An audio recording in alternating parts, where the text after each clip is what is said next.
Justin Trudeau is maybe the worst leader in all the world right now. And even for dishonest politicians, and we have a high standard of dishonest politicians because so many of them are frequently dishonest, Justin Trudeau is trying to demonize these truckers as their influence continues to grow. And he's claiming that they're Nazis, that they're Confederate soldier sympathizers, which is even more ironic in Canada, which managed to miss the Civil War. Listen to Trudeau, play cut 13, try to argue that these truckers are awful human beings. Individuals are trying to blockade our economy, our democracy, and our fellow citizens' daily lives.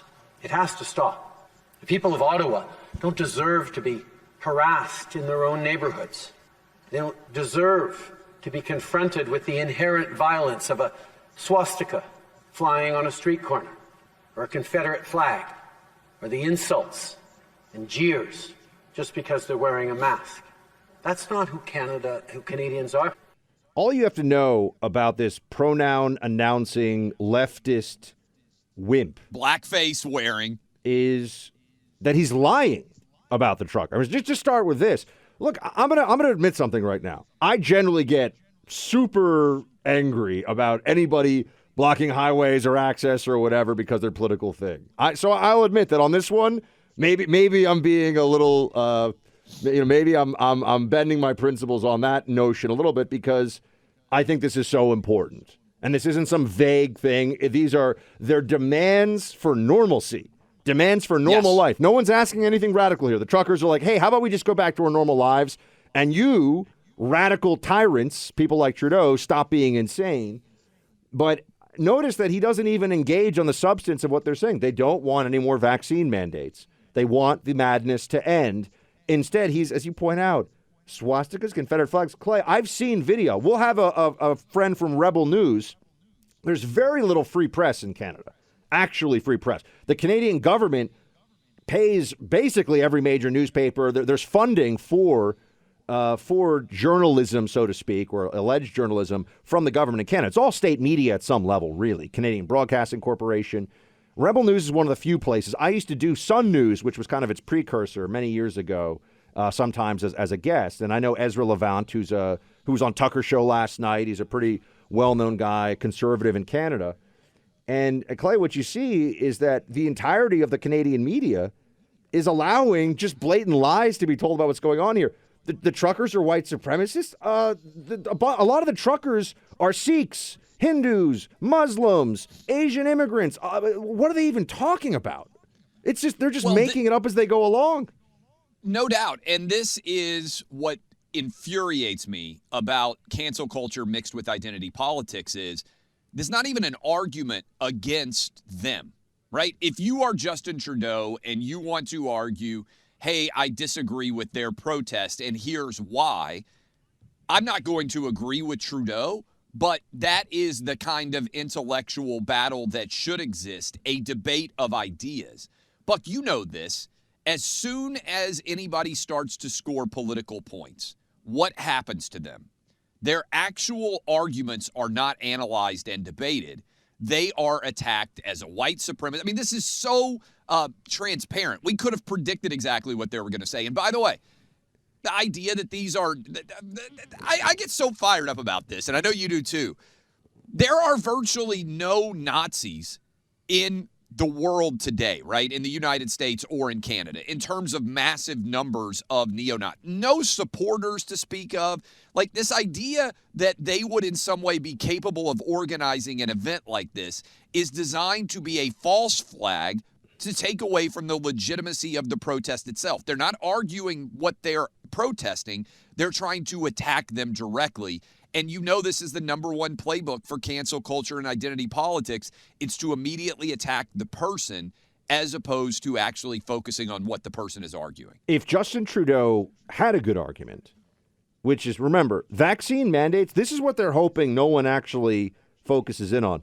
Vaccine mandates as a policy were built on a lie.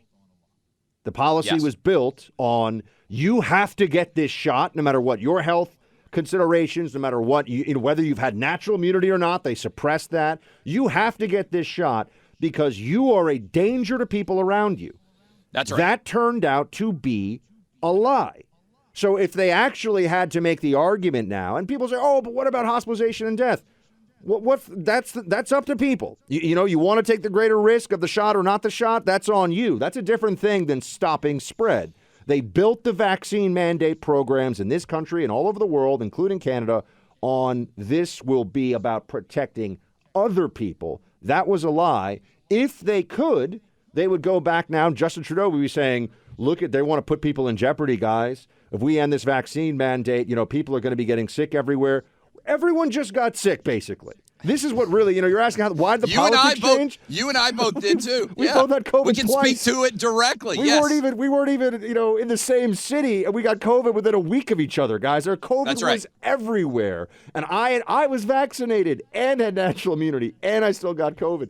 I mean, the whole thing, it's so crazy, which is why Justin Trudeau has to make, or rather chooses to make, this incredibly disingenuous argument about how the truckers are racist.